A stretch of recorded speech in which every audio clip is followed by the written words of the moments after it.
Assalamu alaikum and welcome to Beneath the Surface, where we focus on social, Islamic and political issues. Joining us today on the show is Dr. StephenSizer, who is an author of 2 books on Christian Zionism. We'll be focusing on his second book, Zion's Christian Soldiers, and focus on the 5th chapter, The Coming Land Stay Temple, Ready to Rebuild. Thank you very much for joining us, Stephen. Thank you. Can you please tell us about the Temple Mount, or as it's said in Arabic, Haram al-Sharif? Yes, the Haram al-Sharif is very significant to all 3 faith communities. It's the 3rd most holy shrine for Muslims, the Al-Aqsa Mosque, and we have the Dome of the Rock there. And historically, it's believed to be the place where Abraham offered his son, and therefore it has religious significance to Jews as well as Muslims. And for Christians, it's a very important site because it's close to where we believe Jesus was crucified. And the temple is central to, the Jewish temple was central to the Hebrew scriptures as well as the Christian scriptures, because it was in operation until AD 70 when the Romans destroyed it. So it has significance, obviously primarily to Jews and Muslims as a former temple for the Jews and as a shrine to a mosque for Muslims, but it has significance to Christians as well. What did the temple actually fulfill beforehand? What was its main role? Well, the role before the time of Jesus, the temple was a place of sacrifice for Jews. If we go right back to Abraham, when God told Abraham to offer his son, it was a test of Abraham's loyalty, a test of his obedience, his trust in God, giving up the son he'd longed for. But God was testing him, and on the way up the mountain, when his son said, where is the animal sacrifice? Because they were carrying the wood and the fire. He said, where's the sacrifice? Abraham said, the Lord will provide. The Lord will provide. So Abraham was trusting God. So when they got to the top and Abraham was just about to kill his son, God said, don't do it. And in a bush was a ram that was trapped. And so Abraham took the animal and sacrificed it. So that location is believed to be where the Dome of the Rock is.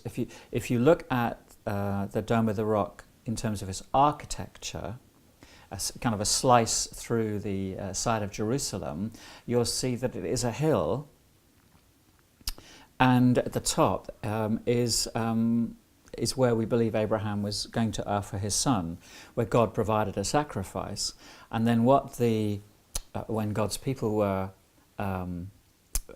being formed as a nation, they were told to celebrate the Passover.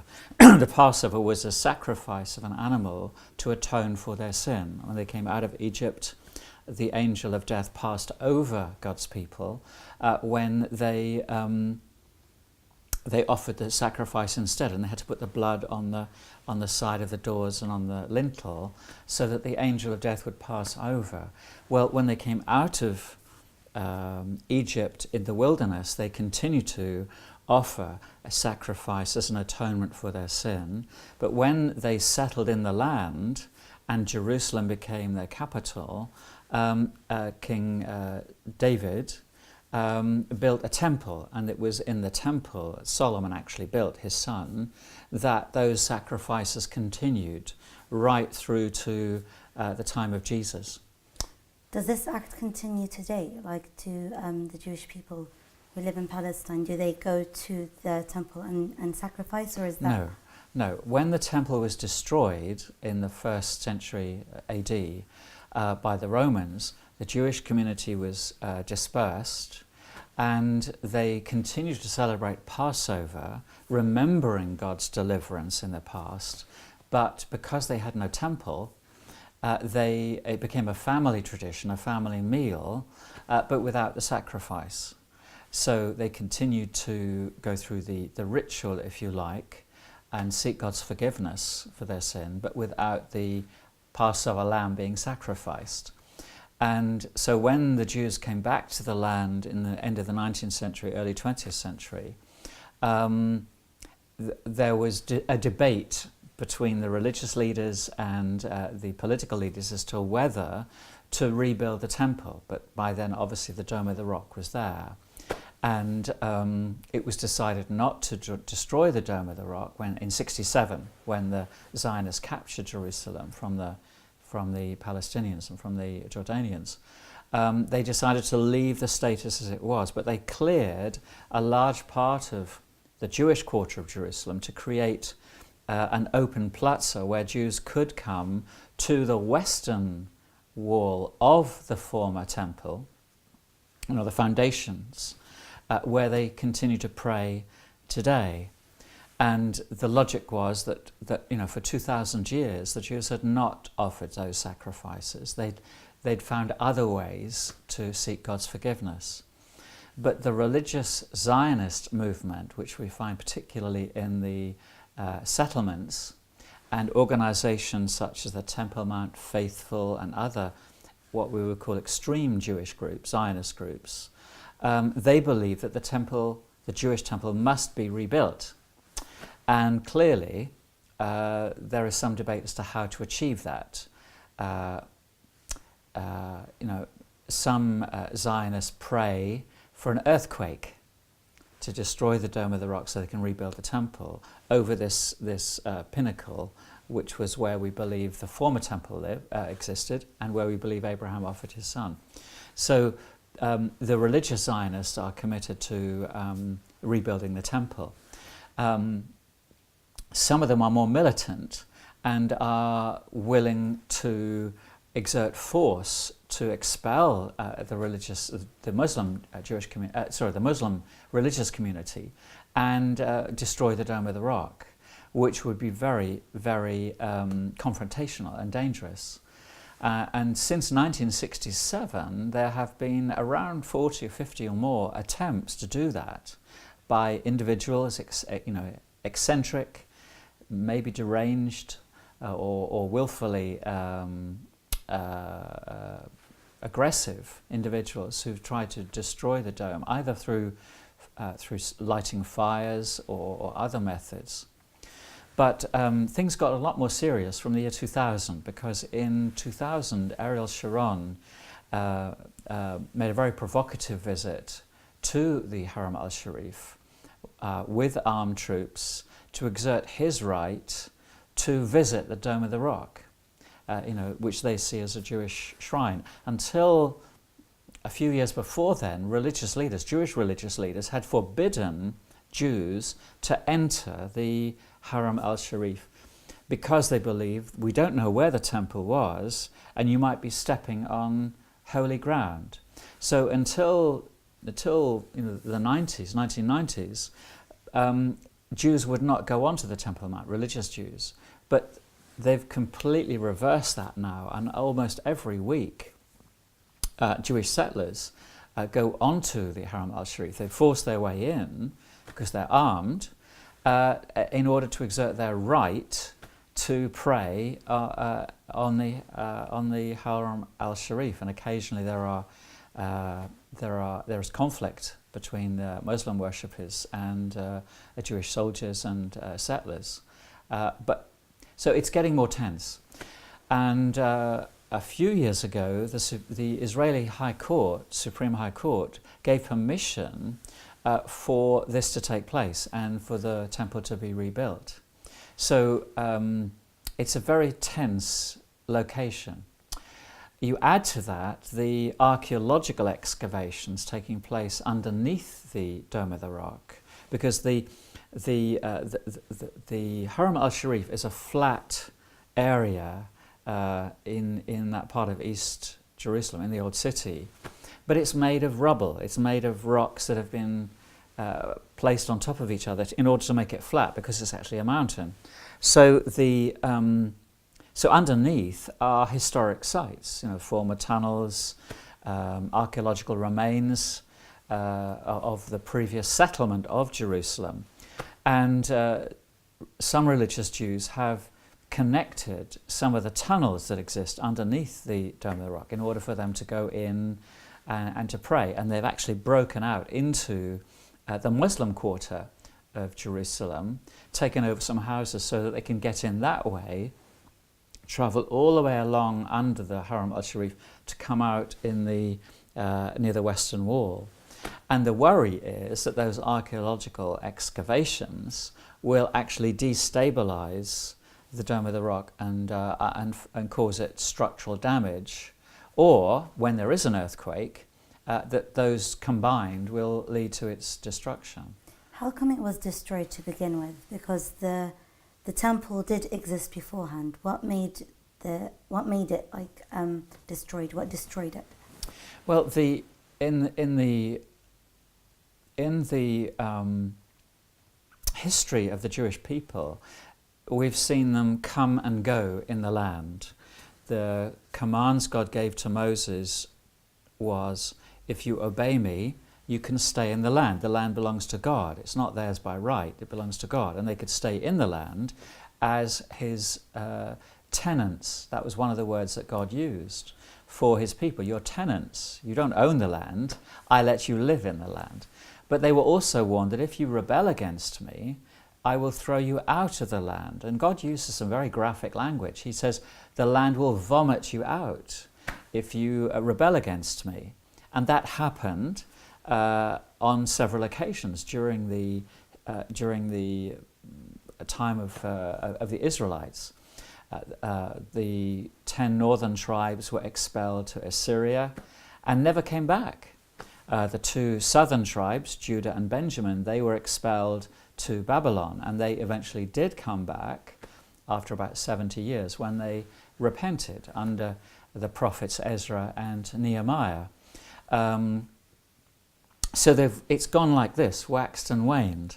And then around 300 BC down to the time of 100 BC, there was a very short period of what was called the Maccabees, and they used violence and in order to expel, I think it was the Greeks, and set up their own kingdom. It was a very short-lived kingdom, but they were trying to replicate the time of Saul, David, and Solomon. When the Romans came in, the Romans took over and they put in the Herod family as puppet kings, compliant kings who would make sure the tax revenue was collected and would be sent to Rome. So from the middle of the 1st century BC right through to 3rd century, 4th century AD, Israel, Jerusalem, was under Roman occupation. It was a Roman colony. And at various times during that 1st century, the Jews rebelled. The time of Jesus, 2 of his disciples were zealots. Now the zealots were, they were committed to an independent Israel. They were, from the Roman perspective, terrorists. From the Jewish community, they were seen as freedom fighters. And at various times, the zealots tried to use force to liberate Israel from the Romans. And when the Romans used force to suppress those riots, many Jews were killed. And it came to a head between 66 and 70 AD when there was a major revolt. The Jews tried to get the Idumeans, who were the Jordanians, to come to their help. It didn't happen. But they took over the temple and made it their headquarters, if you like, for the rebels.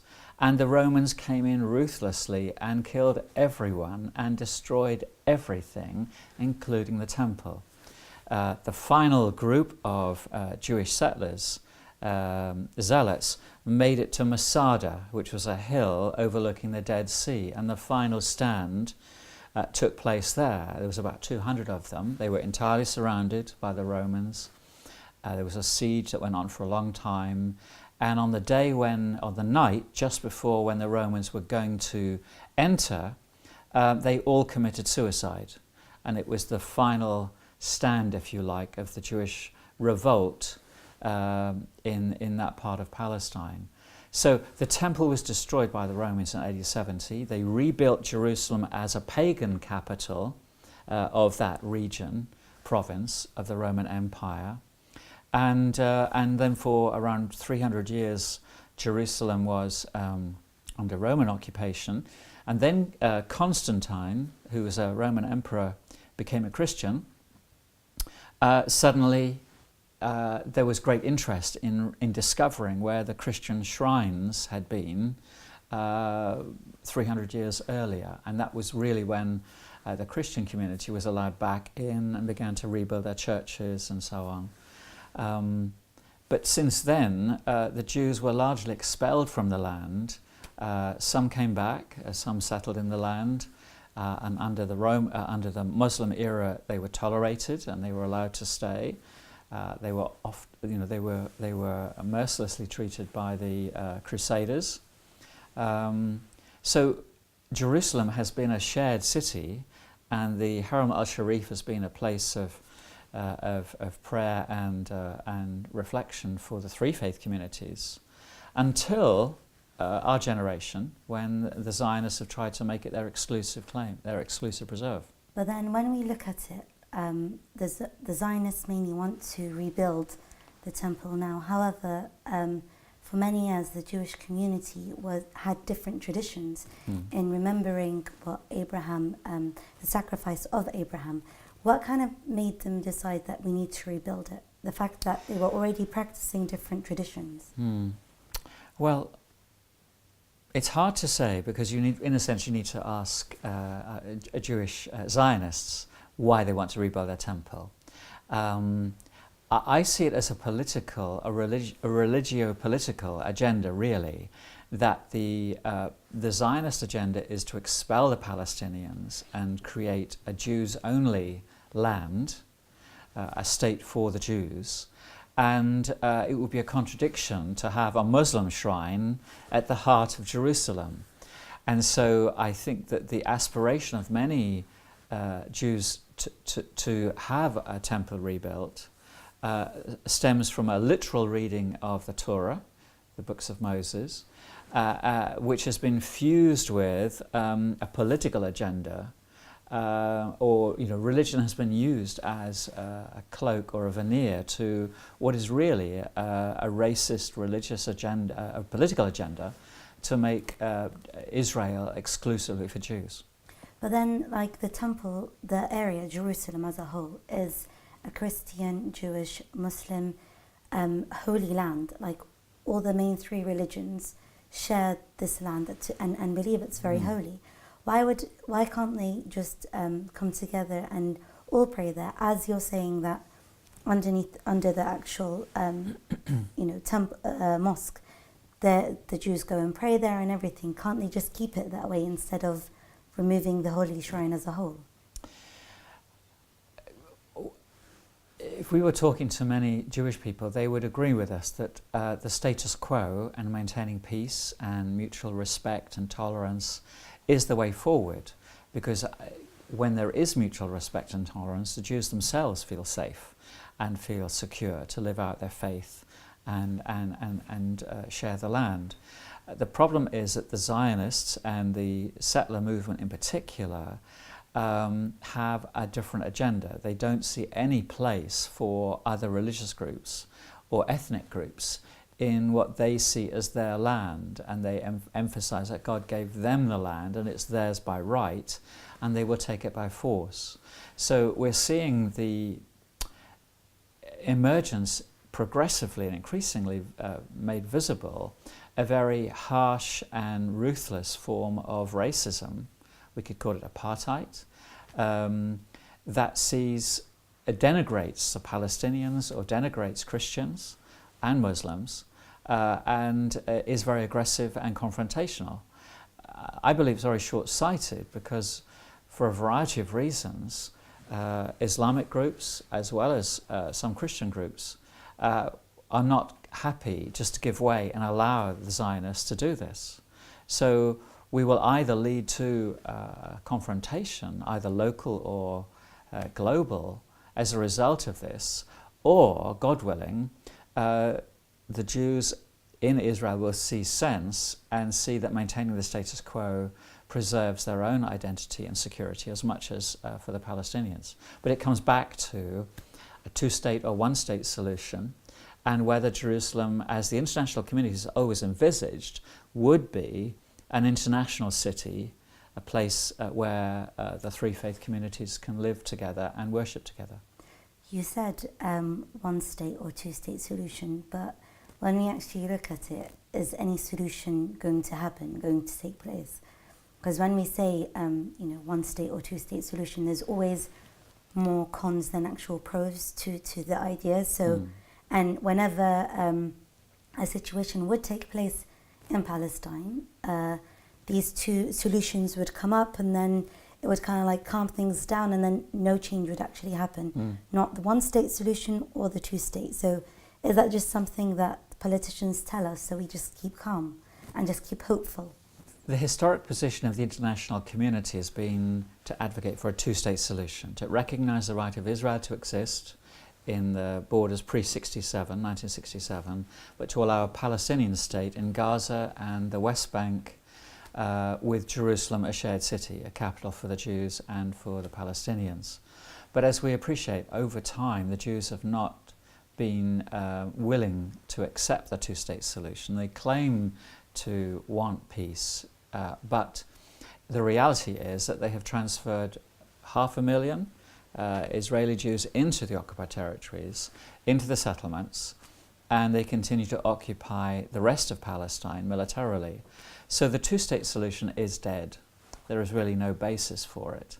So what is the alternative? Well, the alternative is a one-state where Jews, Muslims and Christians can live together as equal citizens and express their faith and their political values in peaceful, democratic ways. So I believe that we are seeing the resurgence of those calling for civil rights, equal rights for Jews and Palestinians and expats who were born there, who live there. But with that must come the right of return, the right for Palestinians who were expelled to return to their land. And then we run into issues of the demographic reality, which is that both communities are growing, but the Muslim and Christian Arab communities are growing faster. And the reality is that settlers and Zionists feel insecure about that. And that's why they maintain their commitment to a two-state solution. But the reality is it's a one-state exclusively for Jews. That's the thing, just Jerusalem, which is like a really small city in comparison to all the other cities in Palestine. They can't share, the Christians, the Muslims and the Jews cannot share that holy shrine and holy land where the three religions believe it is sacred. They can't come together to, peacefully and live there. How is it going to be as a whole in Palestine? They can if there is the will and if there is the incentive. In our cities, you can walk down the road and see a synagogue or a mosque or a church, and we live together. And on most time, there is harmony there. And religious leaders work hard to maintain that unity and that mutual respect. So if it works here, it can work in Palestine, it can work in Jerusalem.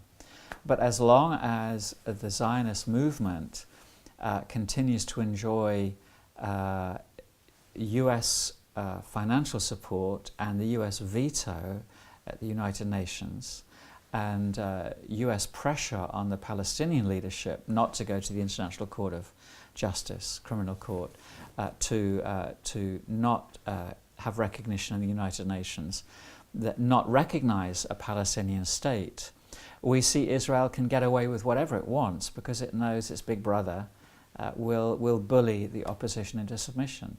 So at the moment we are in a very volatile and dangerous situation where we have neither one state or the two states. We have an apartheid state, a military state, one in which at various times the surrounding nations grow impatient or are bought off by the US and by the rich Gulf states, or tension emerges as we see in the intifadas. But then when we look at reality, in the UK, for example, yes, the Christian leaders and the Jewish leaders and the Muslim leaders do come together, but then we focus on our religious scriptures and we focus on the unity of the three religions. However, when we look at Palestine, it's more political in the sense that it's more of the Zionist movement and the Zionist ideology is what's actually moving forward and is what is actually taking place. It's not really the Jewish religion, because when we do look at the Jewish religion, it's completely different to the Zionist. But then when we also look at Jerusalem as a whole, the people there are mainly the Zionists, who just want to get rid of the Christians and the Muslims.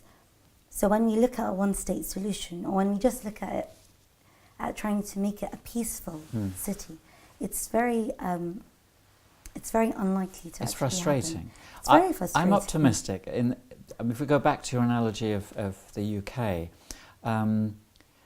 you think of the far right and their rise in various places. It's quite geographic. East London, some of the cities in the Midlands and the Northeast. You have to ask why is the far right popular in those communities? It's because an element in those communities feel threatened, or they feel isolated, or they get frustrated by shifts demographically or whatever. But the far right exploits those tensions, those ethnic or religious tensions, for political gain.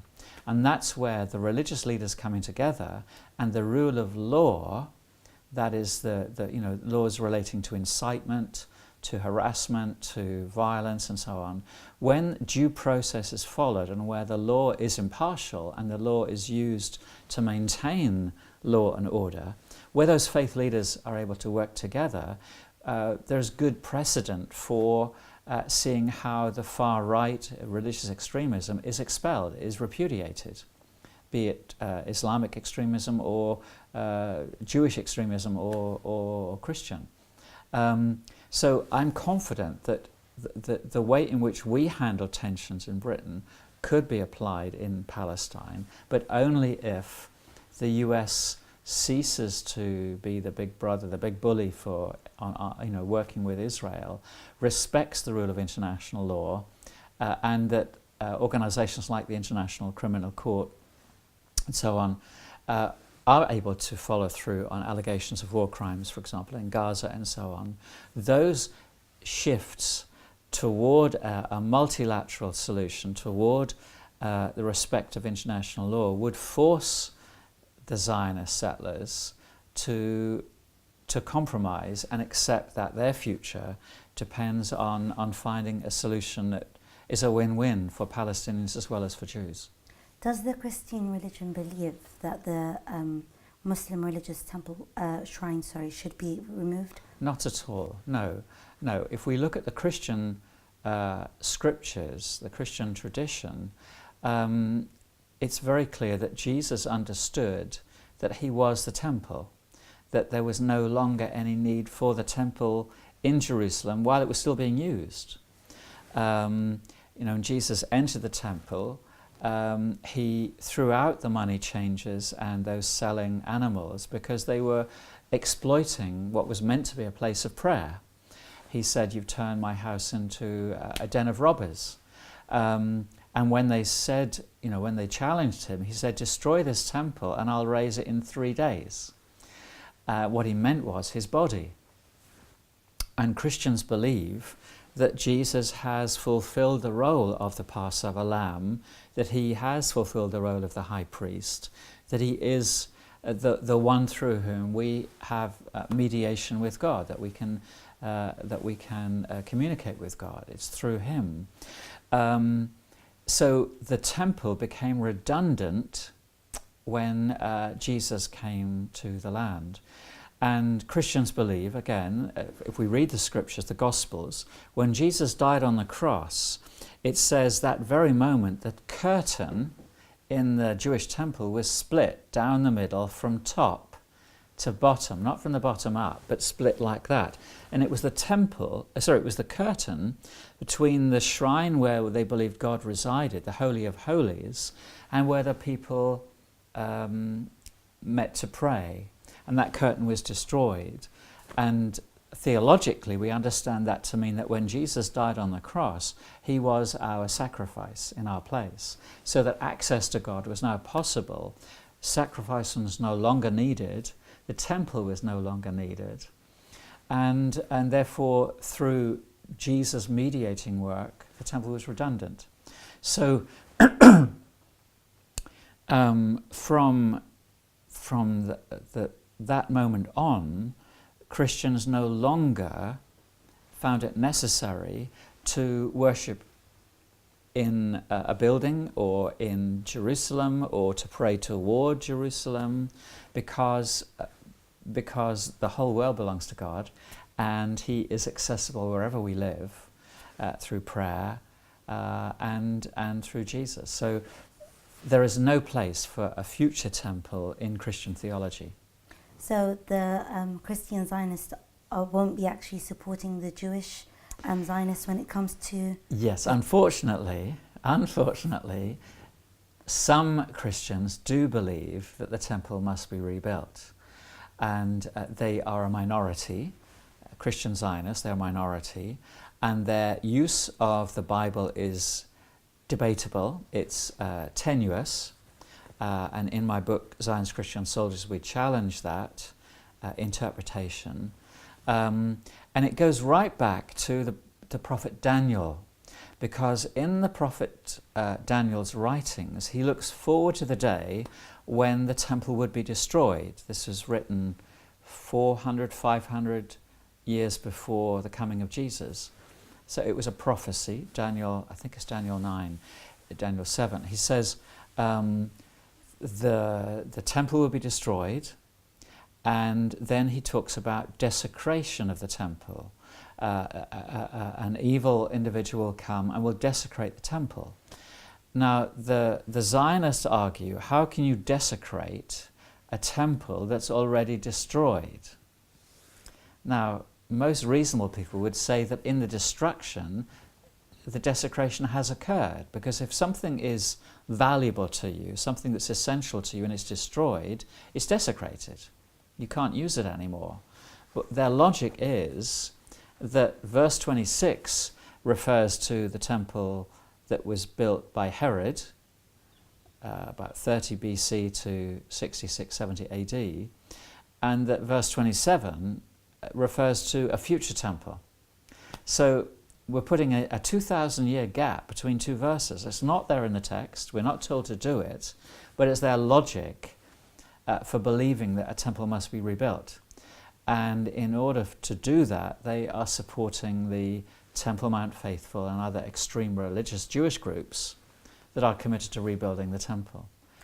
So they're kind of like following the Jewish, not the Jewish because it's not really the Jewish religion, but the Zionist ideology of having to rebuild another temple. They've bought into a very racist political agenda, and given the size of the Christian Zionist movement, I said it's a minority, but we're still talking about tens of millions, maybe 50, 60 million. Well, there are only 12 million Jews in the world, 13 million Jews. So we're dealing with, and most of them are not Zionists, so we're dealing with a very large group of Christians working with a much smaller group of Jewish Zionist extremists. You can see where the power lies, and the money and the influence. So the Christian Zionists who are committed to rebuilding the temple are worried, they are a danger.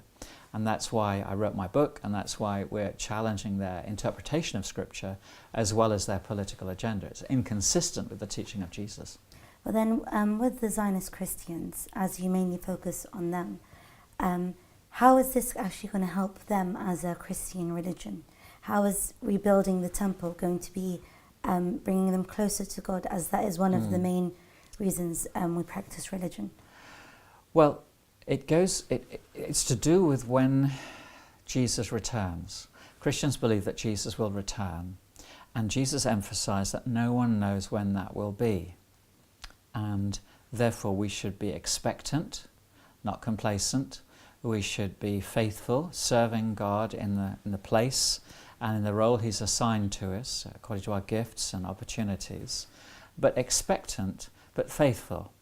The problem is that these Christian Zionists believe that there are certain events that must take place before Jesus can return, one of them being the rebuilding of the temple. So in their warped logic, they believe that if they help to rebuild the temple, Jesus will come back sooner. And so it's a rather, we're trying to help God out, if you like. They're trying to help God, which is ludicrous because God doesn't need our help.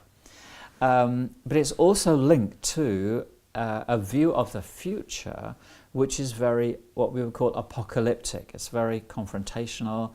It focuses on an end war where much of the world's population will be destroyed, and then Jesus comes back. Now this is one of 4 different ways of viewing the future within Christian theology, and it's not one. It may happen. There may be a war, but it's not something that we should start. It's not something we should support. It's something that we should prepare for, but prepare for in helping to diffuse and avoid suffering, particularly suffering of other peoples. Of course, but then when we look at it, if the Holy Shrine was to be destroyed, isn't that going to be causing a World War III, as a lot of Muslim nations and Muslim people are going to uprise against the destruction? They will. I'm sure they would, because the Haram al-Sharif, the Al-Aqsa Mosque, the Dome of the Rock is important to Muslims worldwide.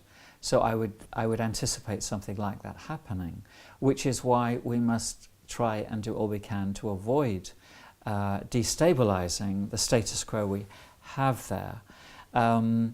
It's linked again to another eccentric view held by some Christian Zionists, that God is on their side against their enemies, and therefore even though this war is going to happen and there will be great suffering and destruction, they naively believe that God will shield them, that God will protect them and save them, and therefore they will be safe while those who they disagree with will suffer. Well, history has shown us that God's people, holy people, have suffered at different times, and suffering is part of life, and God doesn't guarantee immunity from that, particularly if we're responsible for causing it, which is why Jesus called his followers to be peacemakers, not peace thinkers, but peace debaters, but peacemakers. It's an active doing word, and that's why I want to be a peacemaker and not a warmonger as a Christian. But then when we do look at it, that is going to be the situation, in the sense that if it was going to be destroyed, many Muslims are going to uprise. And you're saying that they believe they're going to be shielded, but that cannot be the case, as Jesus himself was crucified. So if we're looking at the Christian religion, then that kind of like doesn't really make sense, to be honest. I know. And to some extent, the views that we're describing from Christian Zionists are views held by people who live a long way away from Palestine. There are very few Christian Zionists who live in Palestine, because they're in the middle of what will be, ground zero in any future religious war in the Middle East. So in a sense, what we're dealing with is a religious belief held by some Christians who live far away from that area of the world, who believe that they, by virtue of their distance from it, by virtue of their lifestyle, their nuclear bunkers, their nuclear weapons, their reliance on their armed forces, they believe that they are safe. They believe that they won't be affected. It's like when we listen to the news, you hear about bad weather coming, and as soon as you hear it's going to be in Scotland, you think, okay, I'll be all right then, because I don't live in Scotland. We distance ourselves. So I liken it to the way children love to play internet games, or games on their PlayStations, or Xboxes and so on. This is a kind of religious game. They're playing it as if they're in virtual reality. They're talking about suffering, war, tragedy in the Middle East, but somehow they're removed from it. They're protected. And what I try and emphasize is no one's protected. Because if this did end in a nuclear war, the way in which our world is created would ensure that the nuclear fallout would impact everywhere in our world. Therefore, we will all suffer, and therefore we all are responsible for ensuring this doesn't happen. Of course, because it's not just that. If a war was to take place in the Middle East, the people living, across the world would also be affected, as, for example, in the US and Europe, there are many other cultural and faithful people that actually live there, which would be a big problem. But thank you very much for joining us on the show. Thank you. And thank you very much for watching Beneath the Surface. See you next time.